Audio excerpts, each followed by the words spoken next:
Assalamu alaikum everyone. A new episode, a new meeting with you guys. Alhamdulillah, it was a great week for me. How have you been, guys? Jamil, Ihsan. Alhamdulillah, doing well. Good to be here with you guys. Alhamdulillah, no complaints, nothing at all. Just always good to connect with you both in the brotherhood. Likewise. I think our podcast will be inshallah more structured. And today's topic will be about spiritual strength, the foundation of everything or for everything. I'll begin this by asking Jamil about the term itself. So for me, when I hear that term, spiritual strength, it means the ability to deal with everything that hits you, everything that happens to you. And I'm not only talking about difficult things, but all the occurrences of your life with a spiritual lens, understanding it's all from God. I mean, I'm speaking as a Muslim, I'm speaking to you both as Muslims, understanding that it's all from God and that it's all good in the sense that even if it stings, you can weather the storm. Now, how do you do that with spiritual strength? This is what I'm referring to. Spiritual strength as a way to be in this world in preparation for what comes after this world. So is it a response, you're saying, to what happens to us? Yeah, and so then we'll get to the how you get that, how you get there. But it is a response to essentially everything that happens in your 24 hours, every single day. I mean, it's putting the prayer to work. It's putting your Quran reading to work. It's putting your daily litanies, your dhikr to work, such that those are not perfunctory only, but they're making headway into your soul, into your heart, and thereby giving you the strength to deal with all that comes your way. Wonderful. What do you think, Ihsan? Spiritual strength, what is that to you?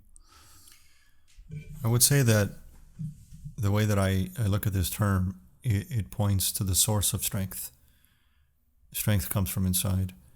It manifests outwardly through training, through discipline, through work, through exercise physically. But what we're talking about with spiritual strength is a state of character or a state of development that really is rooted in faith and in fortitude. It's a strength of will, strength of heart. So I would say, really, this is the essence of strength. And for us as human beings, and especially as men, it's what's required, as Sayyidina Jamila was saying, not just to get through your day, but to get through life, the hardships, the challenges, the obstacles. More so than anything, I think our lives require spiritual strength. All the other types of strength can be layered on top of that: financial strength, physical strength, etc. But at the root of it, at the root of strength is spiritual strength. And this actually comes from our Creator. Right? Strength is one of the attributes of Allah. And through spirit, we connect to that. So I'll leave it at that for now, but I would say it's the source of strength for human beings, for us. Right. Is this type strength, is it acquired, is it innate, or is it both? But, Taz, this is a good question. Because as you know, someone who I've helped train under the barbell, you know that nothing comes naturally just by getting under it. And for the first time, it feels weird. It feels strange. How do I stand under the squat? How do I put my back on the bench? Etc., etc. It's no different in spiritual life. We learn the outward prayer, the outward, how to make Hajj, pilgrimage. We learn all that. And then we work at perfecting it outwardly. And then the spiritual strength we ask for, such that those rituals become so inwardly settled in us that we're no longer looking at it as a perfunctory thing. It's rather that it's making its way inside, and now we see the benefits of it. Even though the worship itself, that's the only need that we have to worship. That's alhamdulillah. We know that in the Quran, where God says, وَمَا خَلَقْتُ الْجِنَّ وَالْإِنسَ إِلَّا لِيَعْبُدُونَ. I have not created the jinn and men except that they worship me. So that's what we're supposed to do. Mm-hmm. That's what we're supposed to do. So when that becomes more internalized, we get stronger. How do you do that? Well, just like you could ask Ihsan, he's a coach and he's a trainer, similar to me. You need people to help you with this. You know, we have a brotherhood here, but we also have teachers, right, to help us get stronger and stronger and stronger. And just by doing it, God will test us. We don't have to go into too much detail right now about it, but we've all had tests in life. Since we're all friends, since all three of us are friends, I know that some of your tests, and you know my tests. Now, how do we respond to those tests? With spiritual strength first, and then everything else, like Ihsan said, follows. Physical strength, emotional strength, mental strength, all that. Before we delve into the how, Jamil, I'd like to discuss more because you mentioned that, or believe that and Ihsan as well, I believe, and myself, I think we all believe that spiritual strength is the foundation for everything. So I want to talk more about that before we delve into the practical aspect of acquiring it.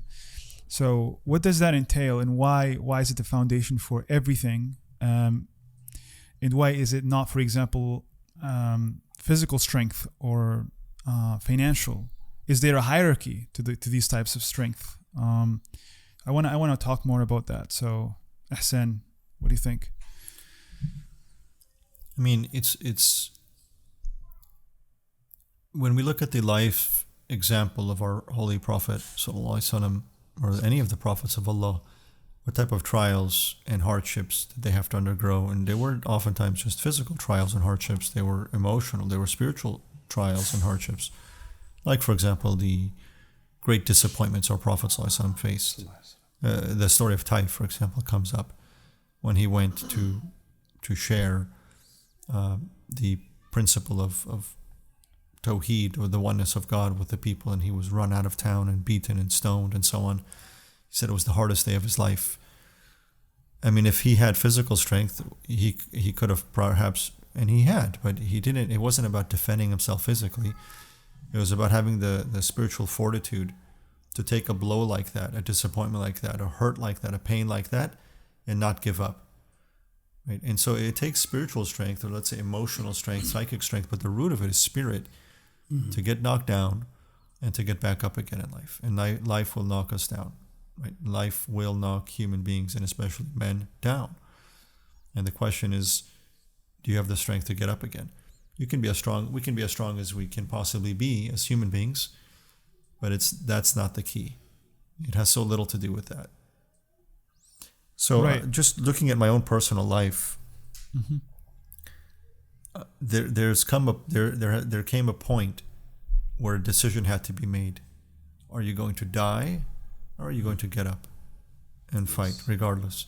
And there's nothing you can draw on from the outside world at that point. There's no physical strength. There's no spirit. There's no financial strength. There's nothing that a person at that state, when you're, let's say, rock bottom, they say, when a person is at rock bottom, and there's a beautiful hadith that I heard from a friend one time. He said that Allah has said that even in the darkest or deepest hole, you will find Allah there.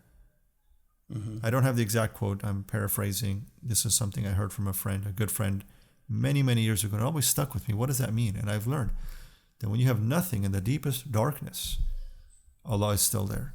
And that means strength is still there. And you have nothing. You could be diseased. You could be broken. You could be shattered in every way whatsoever. And you have no choice but to turn to God and draw strength from Him, miraculous strength, in fact, to get up somehow. Yeah. And we see this portrayed in films, right? Like, for example, the Rocky movies. And it's this indomitable willingness to not surrender to the world. There's no way to beat a person like that, who just won't stop pushing forward. So I see it as the ability to unlock your potential, because everyone is capable of acquiring spiritual strength, right? And unlocking this potential is basically manifest in this strength. Am I correct in that understanding? I think that sounds accurate, except for the fact that the false egalitarianism of everybody is going to have access to this. Yes, everybody's going to have access to this within limited capacities. Let me give you a physical analogy. You get a man who, and this actually was one of the examples that I think Ripito gave in one of his talks. He said he had a 50-year-old man who'd never deadlifted in his life. And he came to the gym in Texas, and for the first time he tried deadlifting and kept going up until it was a working weight, and it was 500 pounds. Inshallah. This was a man over 50. So there are freaks who have been given things like this. That's the way we term it in strength training. But however, in the spiritual realm, there are also people who have been given tremendous rizq of spiritual strength. And it's not for us to compare with them in the sense that, oh, everyone's got this capacity. Everyone has the capacity that they were blessed with. But it's up to us to tap into it. And you can tap into it with, what the strength community might call voluntary hardship. But you don't have to do that. Allah will test you. God will bring you your tests, especially once you start to think that you're spiritually strong. You do all your prayers, you read Quran, you stay away from usury, you don't get into illicit relationships, and you try to give charity, etc. So now you're a bit of a badass in the deen. Wait till the tests come. Wait till the tests come and see. I think Sheikh Noor said, life is beautiful until you get your first ingrown toenail. And that makes sense. It's like, okay, talk to the people who have been through some trenches. Then I'll know if they're spiritually strong. And it's not that you have to prepare for it. It's not that you have to say, oh, here comes some hard hits. They're going to come. They're going to come. If you've lived in this world for some time, they're going to come. I have a friend who lost a daughter. I can't imagine such a trial. But he lost one of his 5 children when she was young. And I just think, oh Allah, do I have that strength? I won't know until such a thing happens to me, God forbid. And so it's that kind of strength that we prepare for it. Just like when you save money, preparing for when you may lose your job, when income is not great. You have that savings. Spiritually, you prepare yourself with all your spiritual works, your spiritual training, your meditation, your adhkar, your litanies, your Quran, and your spending time alone in solitude, such that when it comes, you'll still stay sober. You will still be level-headed, as we might say. So why do we need to this used to be a natural phenomenon, I would say. Right now we're giving it a name, spiritual strength. And I always ask myself, why do we need to put these things in terms? What is the benefit of us talking about spiritual strength and recognizing it? So in your life, talking about spiritual strength would help me or enable me to recognize if I have it, how much of it I have, or if I have it at all. So why is that important? Well, I'll jump in because I think it sheds light on an aspect of our development and our lives or our faith that might otherwise be a bit ignored. And what you look at, tends to then, at that point, then you can have the opportunity to actually consciously and intentionally focus on it to develop it. So strength in particular, in the Muslim community specifically, it's not something that's spoken of very much. Mm-hmm. We talk a lot about kindness and generosity and compassion and forgiveness, but we don't hear a lot about strength, which is, again, these are part of the attributes of God. And we talk a lot about cultivating all of these other soft and we can even say feminine attributes, feminine manifestations, Jamali manifestations. We don't talk a lot about strength. So we want to, I think, with this podcast especially, emphasize this neglected aspect of our development. There's a beautiful saying, and it was, I'm not sure where it originates from, but I read a book that spoke at extensive length about this topic. And it was that it basically said hard times create strong men. Strong men create good times. Good times creates weak men. Weak men create hard times.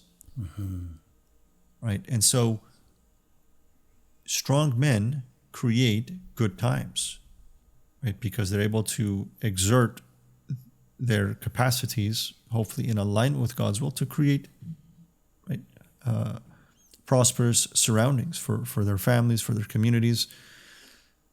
When we become weak, it inevitably leads to failure in our lives and also in our growth and development. And when we look at so Allah tests us. He says, I will not test you more than you can bear, but I will test you, right? As Sidi Jamil was saying. Life is going to be full of tests, and the degree to which we rise in those tests determines the degree to which our advancement inwardly as well as outwardly. I'll add to that, Ihsan, if I may. You reminded me of what I wanted to say when Taz asked that great question. The Quran reminds us that we're created vulnerable. خُلِقَ الْإِنسَانِ ضَعِيف, right? Weak or vulnerable. In other words, when you say, Taz, what about spiritual strength? How do we inculcate it? How do we cultivate it? By accepting your vulnerability and weakness before God alone. Only. And then relying on His strength. Why do we say every day, all the time, La hawla wa la quwwata illa billah? There's no strength or might except through God. So spiritual strength means, adhering to, voluntarily accepting your slavery to God, your slavehood, your servanthood, such that you are not a slave to anything else, anyone else. So when the hard hits come, when your wife leaves you, when you lose your job, when you, God forbid, lose a child, something like that, these are all huge things that you'll know that, oh man, I'm not going to be a slave to my circumstance, to my predicament. I'm a slave to the one who's testing me with these hardships right now. Therefore, let me get my strength from my Creator, who will help me get through this. Therefore, when you do this, you don't get to credit yourself. You do not get to credit yourself at all. All you get to credit yourself with, it's not even you eventually. It's thank God, God made you a good slave to God. That's it. Alhamdulillah. I'd say, I'll just add this too. We just have to look at the examples of the prophets. What type of strength did it take the prophet to persevere in his mission for 23 years? What type of strength did it take for Yusuf alayhi salam to hold on to hope and faith and persevere through all kinds of trials, prison, betrayal, temptation? What type of strength did it take for Jesus alayhi salam to have faith in Allah despite the overwhelming opposition against him? Or Moses alayhi salam, or Noah to build an ark on the top of a mountain? Like, what type of strength did it take? That's spiritual strength. Yeah. It's a beautiful thing. It's faith. Spiritual strength really comes in the source of it, I would say, is faith. It's I see it as the physical strength of the foresight. Like you're implementing your foresight because it requires you to believe in something that is beyond the current moment, and you can only use your heart for that. So it requires quite a bit of, I would say, heart elasticity. It's not about thinking about what's going to happen or intellectualizing. It's more about how much capacity or how heart has to see through that situation and remain faithful and have husnul dhan of what's coming from God next. Tez, you can simplify it more than that. The way you can simplify it, is when the COVID first started in March 2020. Dr. Christiana Northrup, I think she's out of Maine, the state of Maine. Anyway, a well-known physician in the US, she says, let go, let God.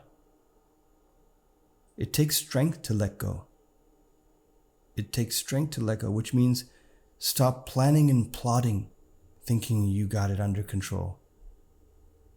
And when that happens, you draw on God's strength. And then it translates into you being able to, you might appear strong to everyone around you, but only you know that all that strength comes from God. Your ability to be a father, your ability to be a husband, your ability to not be scared when the whole world is fearful, right? The whole world is telling you to wear a face diaper, and you say, no, I will not take the fearful path. No, I'm not going to do that. I'm going to put my trust in Allah. And alhamdulillah, atawakkalu ala Allah, I'll depend on God, rely on God, and I will stay strong by God, knowing that whatever you do, you don't get to change the decree of God for an instant. That gives you what appears to be a little swagger on the streets. But it's not swagger in that sense. It is confidence and saying, you know what? After all this time, after all these things that have happened to me in my 40 plus years of life, I know I'm in good hands, capital H. I'm in Allah's care. It's going to be all right. If they bury me tomorrow, it's going to be all right. If my son fails math, which is actually happening for me right now, if my son fails his math grade, his whole year as a teenager, it'll be all right. So it's a kind of letting go, and some might label it the extra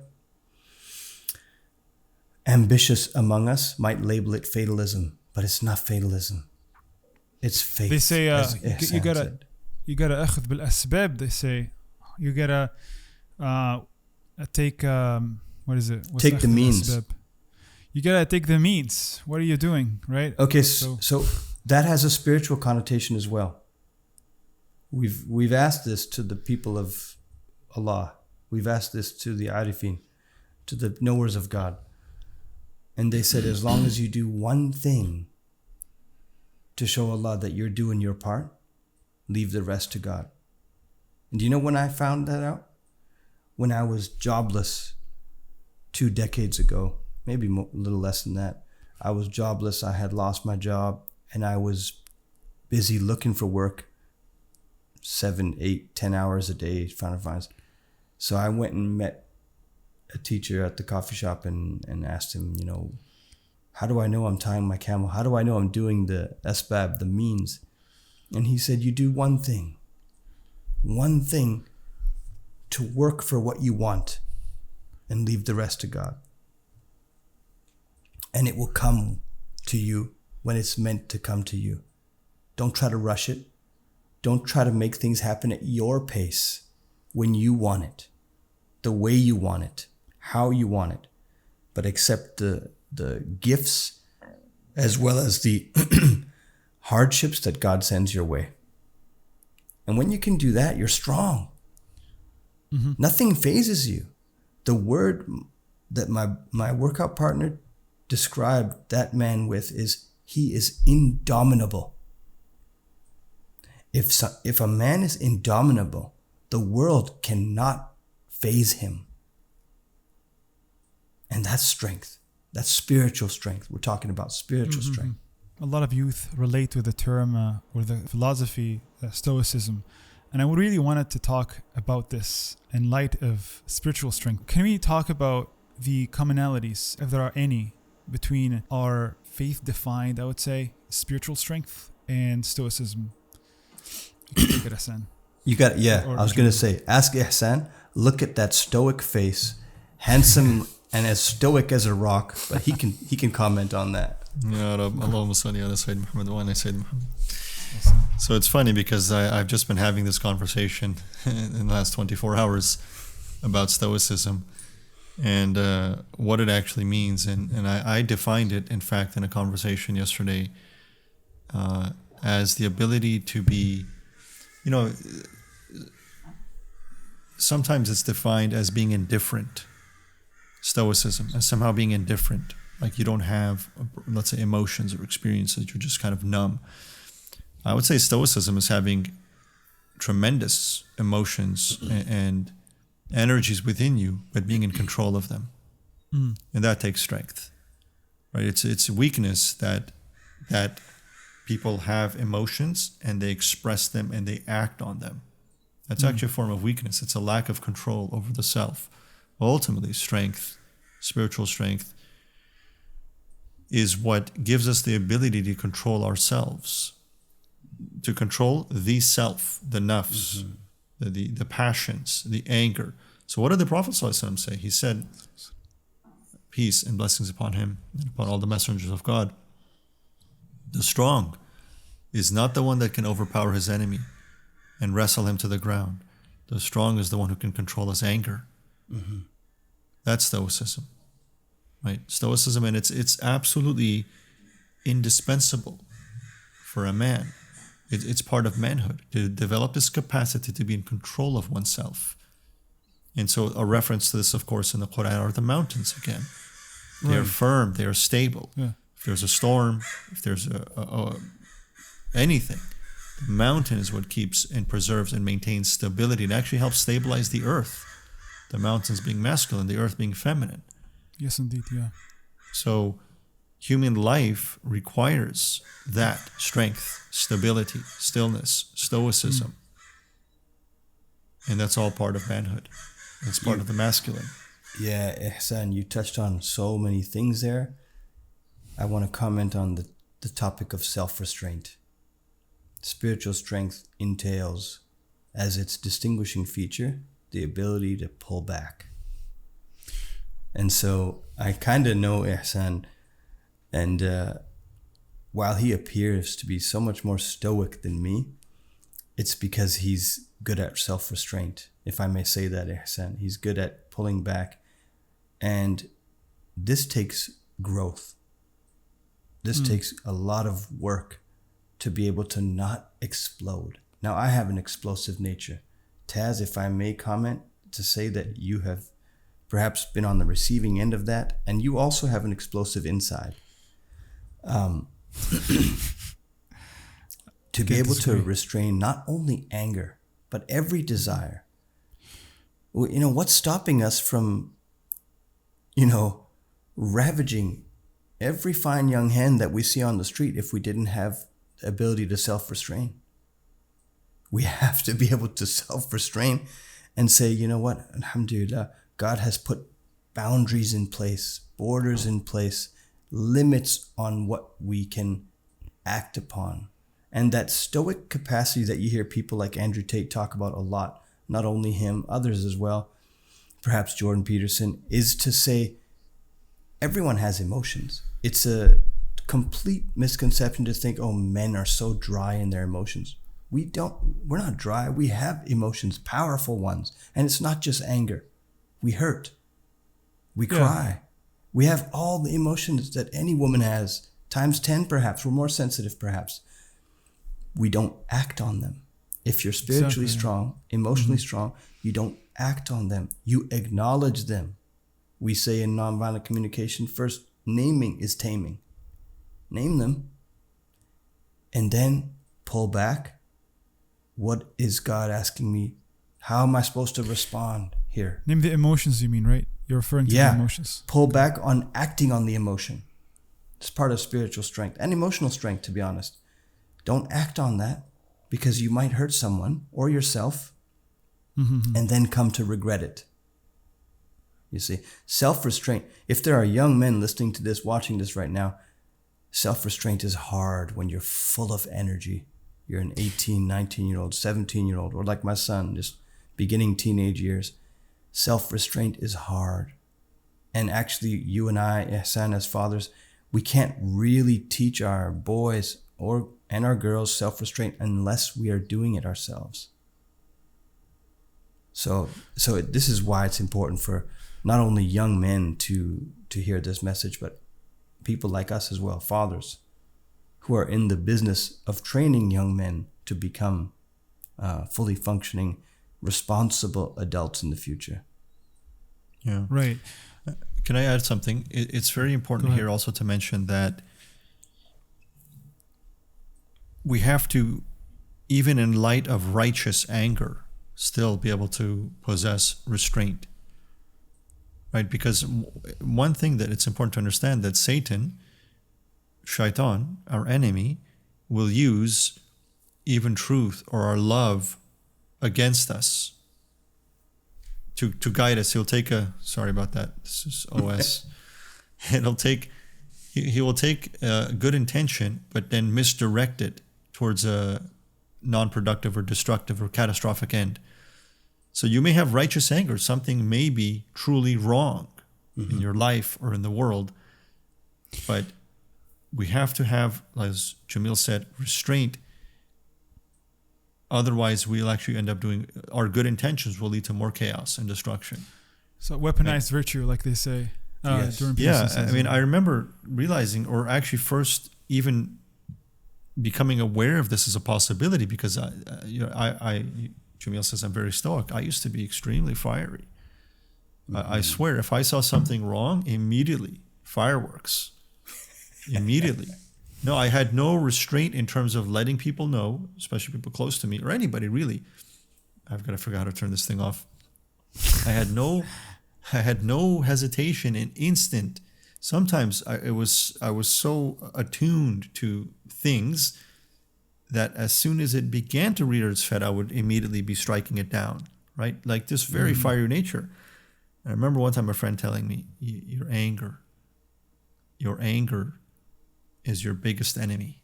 And I've seen the consequences of that in my life. And so we can keep doing that. It's righteous anger, but at the same time, it's misdirected towards an unrighteous result. Right. You know, restraint, stoicism, this is spiritual strength. Right? It takes real faith to say Allah's in control. This is all wrong. It's unjust. It's evil, but it's in Allah's hands. I have to restrain myself. Where's the boundary drawn? Very quickly. Well, can I say something here, Taz, to answer that?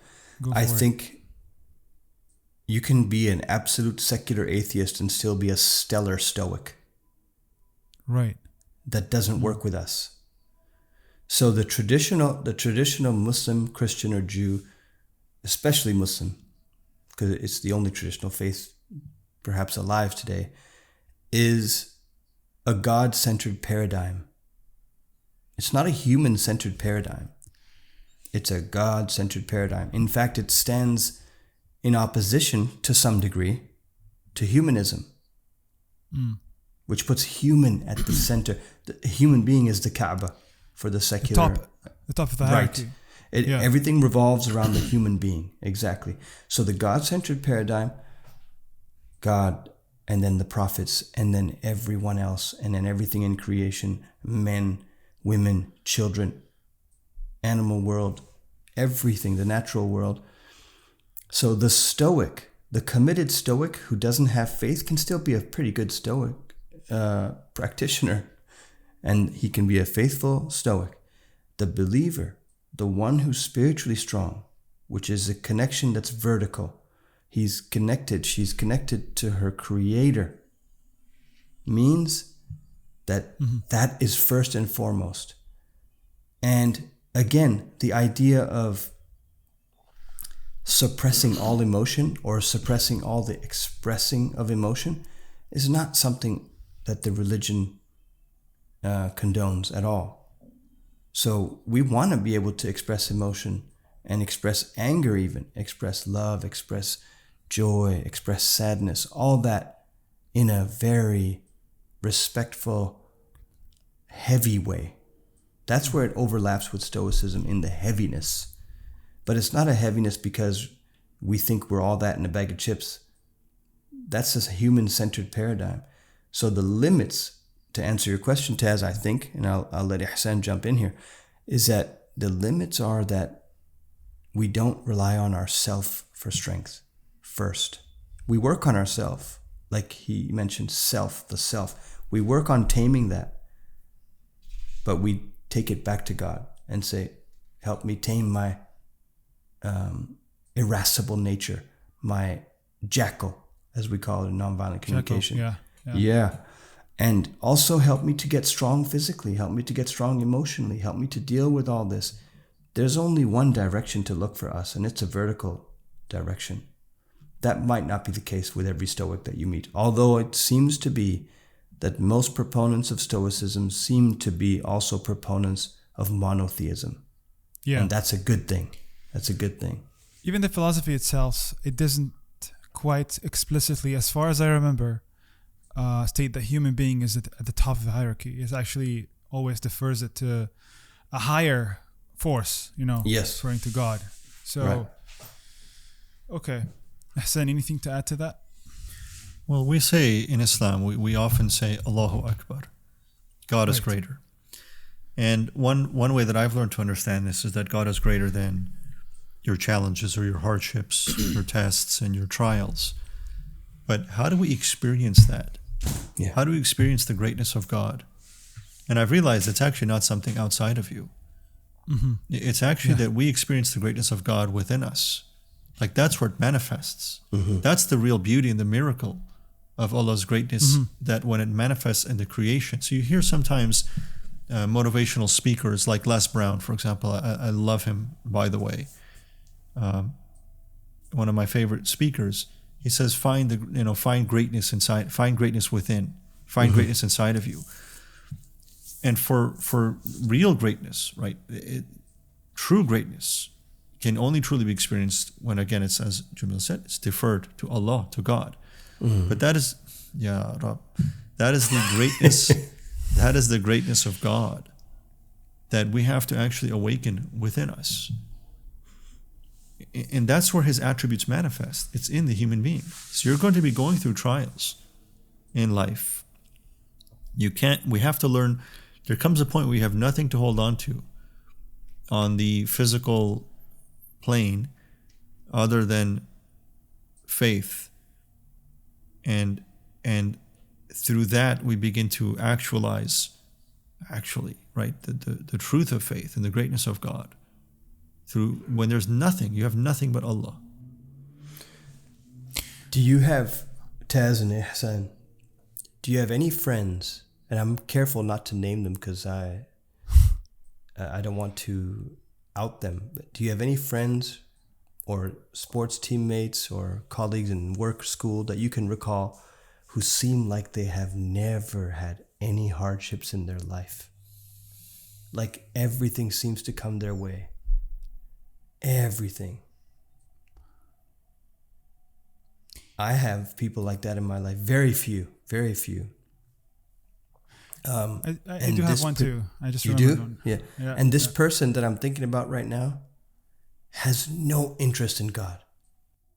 Has zero interest in God. Like you couldn't convince him that there's a creator and that there's a strength to be had in faith, because there's zero down for him, apparently, from what I see. Internally, he could be in a disastrous place, but externally, from the age of 5 till I know him now in his 40s, there hasn't been a hard day for him that I've noticed.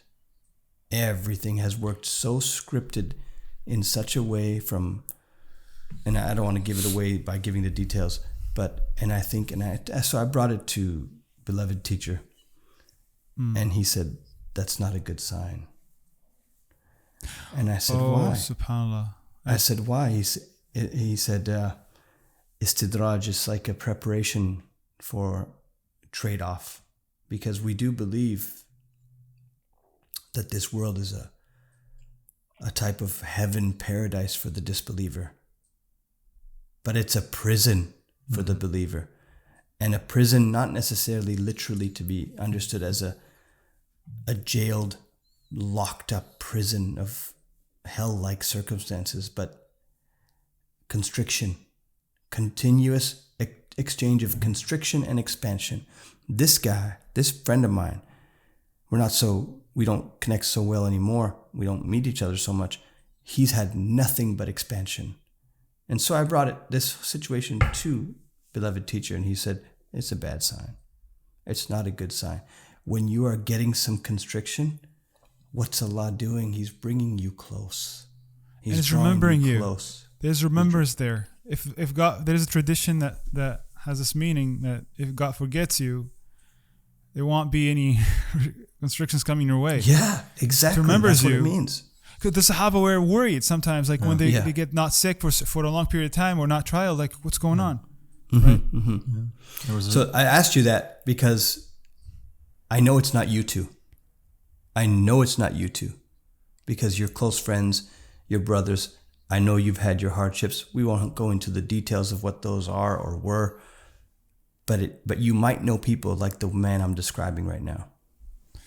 And Allahu Alam, right? Allahu Alam. But yes. that state is not good for sure. Not specifically for a person, but if anyone is in that condition, I think it's worrisome. I mean, I believe that was me actually up until the point in my life. Wow. Where I had things really provided for me with a lot of ease. I was in many ways spoiled as a child growing up. Mm-hmm.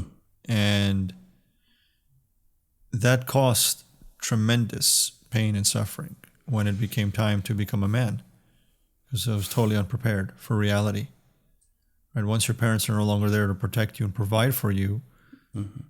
And if you haven't learned to become self-sufficient as a man, mm-hmm. you're still like a child, and you're still looking for the world to somehow help you. And that's a very painful way to learn when you have, at that point, responsibilities, a wife or children, things like that. I mean, that was me, in fact, fairly growing up, unfortunately, a bit spoiled, had things very easy, handed mm-hmm. to me or given to me. Mm-hmm. But I'm making a conscious effort to not do that with my children, because I can see the detriment that takes down the road. And parents, right, as out of love, we always want to provide ease for our children. Mm-hmm. I don't recommend this. Don't provide ease for your children. Mm-hmm. It doesn't do them any good. Right? Whether it's in any way, right? Financial ease or physical ease, human beings require hardship in order to develop. And they understood this throughout all human cultures. Yeah. This is why young boys were always put through some sort of trial or test in a rite of passage to become men. They had to go through hardship. They had to go through some sort of suffering and difficulty, and to realize that this is what life is about. Hardship, difficulty, and it's going to take fortitude. It's going to take strength. It's going to take faith if you're going to survive and succeed as a man. I'll take this as a segue, because we're pressed by time here, to ask the $1 million question. Maybe I'm exaggerating, the $1,000 question. Actually, it's 1 million. So how could one come to a place of spiritual strength? Do I sit and wait for a test to happen, or is there something that I need to be actively performing? Or Jamil? Yeah, I think you should ask someone who's actually spiritually strong, not me. But I'm trying. I'm going to ask Jamil then. I'm trying. It doesn't matter when you start trying to become strong physically, spiritually, mentally, but as long as you're on the path trying. So there are still things that really get under my skin, and I think, damn it, it's not working out my way. It's things aren't going the way I wanted them to go. Well, that's when you need if you'll excuse the language, that's when you need a slap in the face to wake you up and say, excuse me. You don't get to dictate the rhythm of things all the time. And when Allah tests you, respond with dignity. So how do you develop that? The one thing you mentioned, Taz, I think is a start to understand that it's going to come. The tests will come your way. But check yourself in how you respond to small things. How do you respond to small things not working out your way? Your wife not responding to you the way you expect her to. Your children not performing in sports or school the way you expect them to. the way your colleague makes a request or a supervisor makes a request from you and how you respond. What does it do inside you? Does it stir something in your ego? Does it trigger you or stimulate you, to use profane language that way? That's a way to check if you're spiritually strong. How much pull does the world have on you? Then once you see that, oh shoot, I got work to do, that's when it helps to have a teacher. And if you don't have a teacher, then good brothers to be in your corner. And then you can consult with them, have suhbah, have fraternity with them, where you can say, hey, you know what? I want to be spiritually strong. Let's wake up early, go to the mosque together, stay there. It's so hard to do that. It's hard to wake up in the cold, get your ablution, wudu together, go pick up your friend, go pray together, and then come back to your day's responsibilities. Similarly, going to the gym. Similarly, doing your daily litanies. Let's say you do a juz of Quran a day, a hizb of Quran a day. To have people that hold you accountable, in addition to your teacher and yourself, to say, hey, did you get to it? Because all that spiritual work of doing your prayers on time, of being diligent about your daily litanies, all that will give you spiritual strength to the degree that is meant for you to have, and you keep working at it. The worst thing we can do is compare. Oh, Ihsan, you're so spiritually strong. I'm way behind you. That is the stupidest, self-defeating thing you could do, because Ihsan has his path. I have my path. Taz, you have yours. They're totally different. Yes, they're three men trying to make it to a place where we have healthy hearts and healthy souls, but we do it in different ways. We do it in different. There's overlap, of course, but we have different struggles. Can I make an example between you and I, Taz? Yeah, go ahead. Don't get nervous. I know you're getting nervous now that I'm going to publicize something about you. I'm not. Am I? Your nature is introverted. You told me this. Correct? Yeah, my nature is quite the opposite. So the spiritual strength it takes me to stay calm, quiet, and restrained is completely not something that that may not even be a test for you. Whereas for you to go address a conflict with someone, a neighbor, a friend, a family member, in a way that's collaborative and not violent and not aggressive, but yet firm, that might be a challenge for you. And of course, culture comes into play, things like this. But these are how the tests manifest, man. Let me recap before we move to Ihsan. Sure. Okay, so that it's more concrete what you're saying here, what you're saying, what I'm learning right now. So you're saying that in order to start acquiring spiritual strength, the first thing is to check your level. How much of it do you have? Yeah. And then you look for sahba, company, people who have maybe strong, more of that. So you can take from them, or at least start to take from them, pave the way for you on your path to attain a stronger spiritual substance. And the third thing, my understanding is finding or defining your spiritual weakness, I would say, so that you know what to work on in terms of spiritual, what aspects of the self that you want to work on more. And you brought up the example of me being introverted and you being extroverted.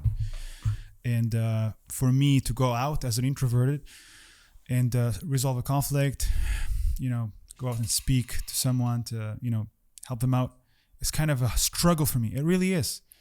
But in that, there's training for my spiritual strength, which is different than yours, Jamil. So this is a recap of what you mentioned. These are. Thank you for that, Taz. And I'm going to, Ihsan, because I look up to Ihsan in this regard. But I want to let him jump in a second. We have this already. We do this. So when I see, and let me use myself as an example, not you, Taz, although it's a similar problem. If I see that your knees cave on a squat, okay, you're going up from a squat, let's say it's only 225 pounds, something light, whatever, but I can see that your knees are caving. I know there's a weakness in your hips. There's a weakness in your glute medius, maybe your adductor. I can see there's a weakness there. Then I'm going to say, hey, you know what? You got this weakness. So do I. Let us work on this as brothers. Let us work on this weakness and develop good hip strength with some whatever we might do. The good girl, bad girl machine. We might do some, Copenhagen planks. We might do a bunch of stuff to strengthen our hip complex, right? Similarly, if I see that you and I, we're quite attached to money. I noticed that. We're brothers. Maybe we're attached to holding our money.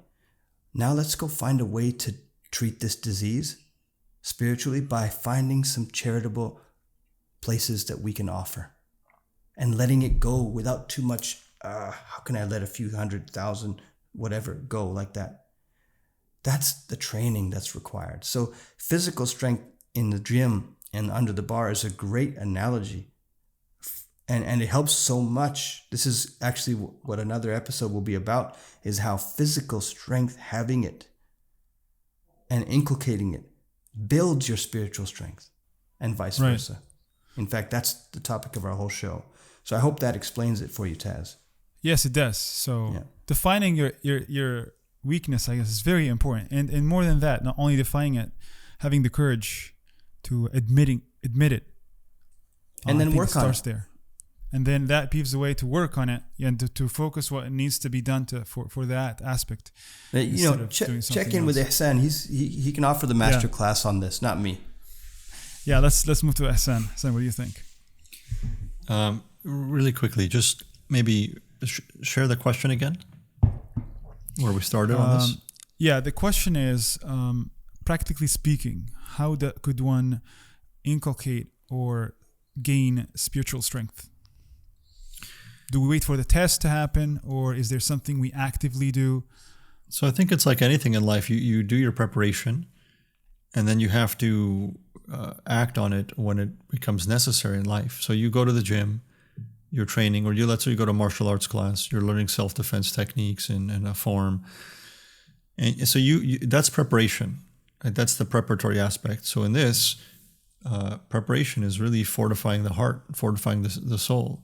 With prayer, with worship, with dhikr, with reminders, right? Affirmations, these things to remind us and prepare us so that when a challenge arises in life, we're prepared for it.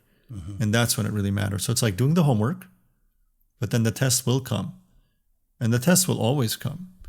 And Allah will, that's just the nature. This is not paradise. So hardships and difficulties will always manifest. And it's not that life gets easier because you stop having challenges or difficulties. It's just that you become more capable and competent in dealing with them. So like our Prophet ﷺ said, right, patience is at the first onset of a calamity. So we're human. We're going to fail. We're going to make mistakes. You're going to find yourself reacting or getting triggered and losing control. Well, then that becomes the opportunity for tawbah. And this is developing spiritual strength, apologizing to Allah, apologizing to anyone else that's involved. And then your mind, playing this whole thing out, for example, and thinking and seeing what happened and then seeing what could have happened had I acted in a more controlled, more resolved, more inspired, more calibrated way. And so, I'd say there's preparation, there's homework and preparation and life will show you what you need to work on. Yes. Life shows you what you need to work on. Is it what happened today? One of the things that my teachers advised is on a daily basis, if you can, take some time for muhasabah, self-accounting, self-reflection. At the end of the day, and I recommend this to my clients, at the end of the day, just scan through the day, what happened, and find one thing, like as Sayyidi Jamil said earlier, find one thing that you could have done better and replay that in your mind and then make tawbah to Allah for it, but then see how it could have. Let's say you snapped at somebody. Let's say you were unkind in your words. Let's say you just thought ill of someone.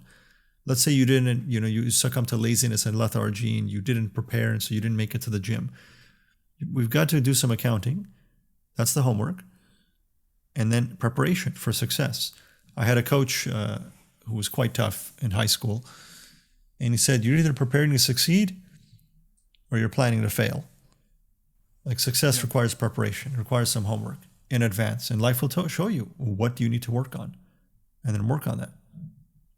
With the intent that the next time a situation like that arises, you will behave in a way that is more effective or more competent, more successful, more fruitful. So the test will come, but your preparation will shift or pivot your response to that test. Yeah, this is why I recommend, for example, meditative practice. Mm-hmm. What is meditation? It's really the ability to become still, rooted, anchored, right? Stoic, calm. But what I didn't initially understand is you can have your meditation practice and you can sit and meditate for 20 minutes or 40 minutes or an hour in the morning or at night. And then you forget that. The same with prayers. And then you go outside the door, you get in the car and something happens and you completely lose control of yourself. And so we have to keep, but what that gives you is the ability to tap back into that state of, let's say, equanimity when necessary, but it requires practice. Training. So we have to training, exactly. Yeah. Everything comes back to training, Taz. This is why habitual patterns. Yes. This is why, we call this Sacred Strength, our show. It's completely holistic. So when I get on both of you, and I do, for not doing the appropriate strength training that is needed to be healthy and strong, I get on you because I know that I want all three of us and others. You help your cousin, Taz. I help other people. Ihsan has adult sons. I want them to have the discipline, structure, and commitment to keep it up because it sometimes is so damn hard. When you do that, you will eventually have mental toughness, spiritual toughness, because you can totally draw analogies by yourself about how the carryover is there. And then spiritual strength also helps you to put your physical strength into perspective and your mental strength into perspective. And then you know your limits. For example, there are some of my Christian brothers who are very much like us in terms of family values. They're always inviting me to go to the next protests against the indoctrination of children with other than family values, with filth, vulgarity, and other things. And I know my temperament, and I know how much I love children, not just my own, all children. And so if I'm stimulated in a place where there's a heavy police presence and there are people with sticks, umbrellas, pocket knives and stuff, and they're ready to get under my skin to tell me that I'm not the final authority of my children and that they want acceptance and they want to denigrate, and downplay the importance of religion in life for me and the people I'm standing with, I don't think I'm spiritually strong enough to practice self-restraint in such a circle. Therefore, I abstain. When I get more like Ihsan and my face is more serious and such that you can't tell if you're under my skin, maybe I'm on my way there. But otherwise, right now, I know my limits, and I'm a better father when I'm not in jail than if I'm in jail. Yeah. Therefore, I'm going to abstain right now until I'm strong. And for the record, I'd have to abstain from those types of places too. Well, you'll see a different side of Ihsan. Exactly. Very far from Ihsan in that condition, in that situation. Right. Yeah. I hope that addresses the question, Taz, because it was a wonderful question. I think it does. I'm just going to add one more thing to it. Before all of these steps, to remember not to rely on myself. Yes. And it all starts with the dua. And I would ask you guys to maybe share with us some of these du'as that you start with before any of these steps, right? We said that in this journey, we rely on God only. So the very first thing I start with is a sincere dua that this will not happen. This strength will not come about if I don't rely on God solely, and do my best to do that. So would you share some of these? I cannot enumerate. I cannot give you the number of examples that I have regarding this situation. So as you both know, I practice non-compliance when it comes to things like masks, mandates, etc. I practice non-compliance. Every time I walk into a clinic, a grocery store, I mean, this is not now, but at the beginning, in the heart of the scamdemic, every time I walked in, I started with the Fatiha and Salatul Munjiyah.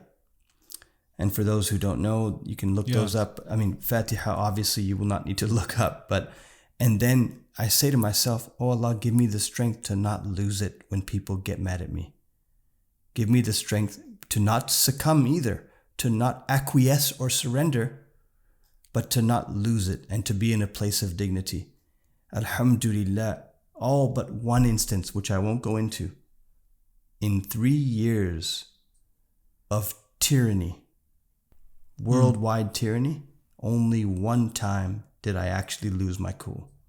And I walked out. And I walked out with my head hung low because of the way I responded. That's it. That's just one time. Whether it be a sports facility for my kids, my own gyms, everything like that, it was only one time.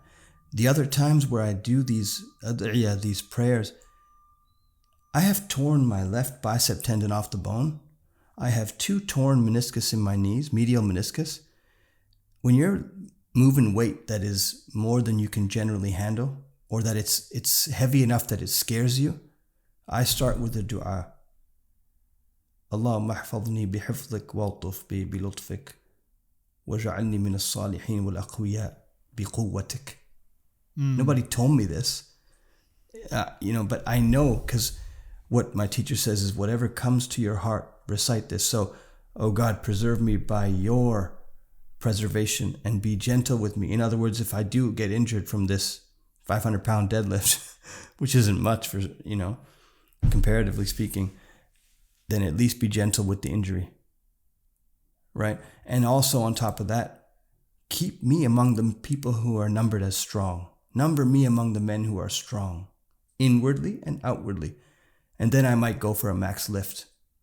I don't need any loud, wildly satanic heavy metal or rap. I don't need any of that. I don't need a crowd screaming at me, slapping me on the back, telling me, bro, I don't need any of that. How about smelling the ammonia? I don't need to smell ammonia either. I'll pass out. So for me, that's the spiritual path of training. I'm combining the two. That happens if you're going on the mats for jiu-jitsu. That happens in the gym if you're going under or over a barbell. And that happens when you are fighting global tyranny with God's strength. Or even in a conflict. Even in a conflict, like the surge of emotions I experience when I have a conflict with even the closest people to me, I feel a need for these to initiate and to practice, exercise spiritual strength. If you recall, Ihsan brought up the most beautiful example of the great Sayyidina Imam Ali. May God ennoble his face and preserve his name. He actually refrained from smiting a disbeliever just because he was worried that it was from himself after being spit on. That's what we call spiritual strength. In other words, I'm not going to do this for me. I'm doing this by God, for God. It's totally different than doing it because you're a tough guy or because you think you're a badass and because it feels good to take the life of a disbeliever, cutting off his head. It's nothing to do with that. That has nothing to do with strength.